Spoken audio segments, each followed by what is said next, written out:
Monsieur Bertrand Pancher. Ministre, ma question concerne le devenir de la filière d'élevage, même si vous y avez tout à l'heure partiellement répondu. Premier département agricole de Lorraine avec 9% de la population active et une production d'une valeur de 515 millions d'euros en 2006.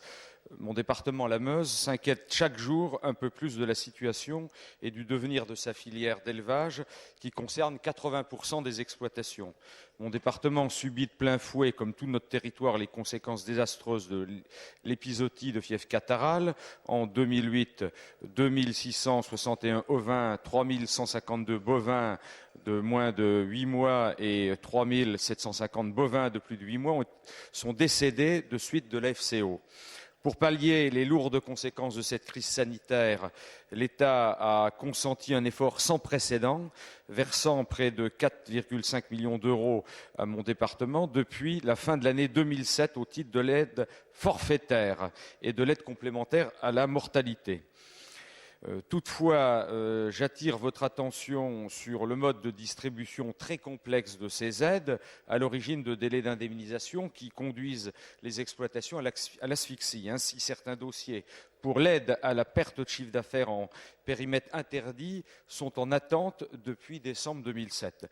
À ce contexte de crise sanitaire s'ajoute une baisse de la consommation des produits issus de l'élevage et une hausse des coûts de production du fait de l'envolée du prix des matières premières durant les 2 premiers semestres que nous avons vécus. Cette hausse des charges contraint encore un peu plus le modèle économique des exploitants agricoles. Enfin, les éleveurs sont également face à une baisse continue du prix du lait, vous en avez parlé tout à l'heure, payé aux producteurs, baisse actuellement débattue avec la filière agroalimentaire, laquelle, malgré son renoncement le 1er novembre à une baisse comprise entre 70 et 120 euros pour chaque tonne de lait, persiste à vouloir baisser ses prix aux producteurs.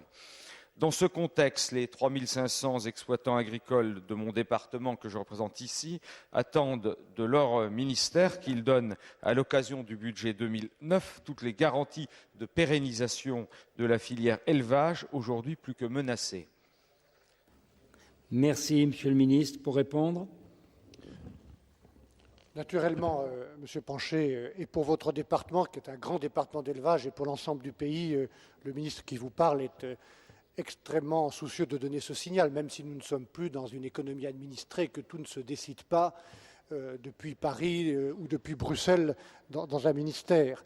Ce que vous avez dit est juste, le secteur de l'élevage est confronté à de vraies difficultés, comme peut-être jamais dans le passé, en raison de contraintes conjoncturelles, l'augmentation du coût de l'énergie, les coûts des aliments, ce qui était une bonne nouvelle pour les uns, producteurs de céréales, a été une mauvaise nouvelle pour ceux qui utilisent ces matières premières agricoles pour nourrir leurs animaux, et puis la valorisation insuffisante des productions.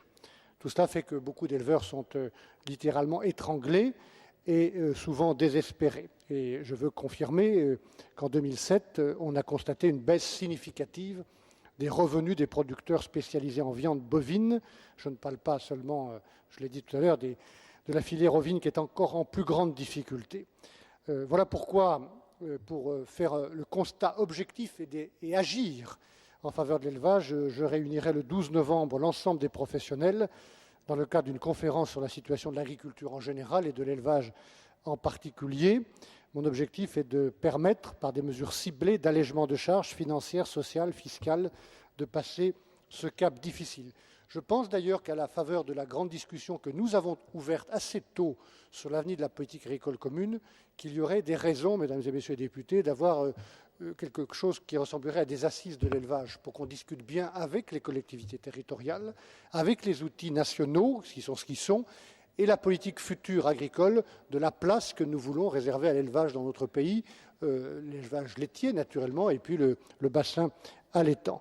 Voilà, en tout cas, au-delà des mesures conjoncturelles que nous pourrons prendre le 12 novembre, je confirme, je l'ai dit à plusieurs de vos collègues, que la vraie réponse, elle se trouve dans une réorientation des aides de la PAC qui doivent aller vers le soutien à l'élevage en général. Et c'est à cela que je travaille, notamment dans le cadre du bilan de santé de la politique agricole commune, qui devrait se conclure, je le rappelle, le 19 ou le 20 novembre prochain. Merci. Nous revenons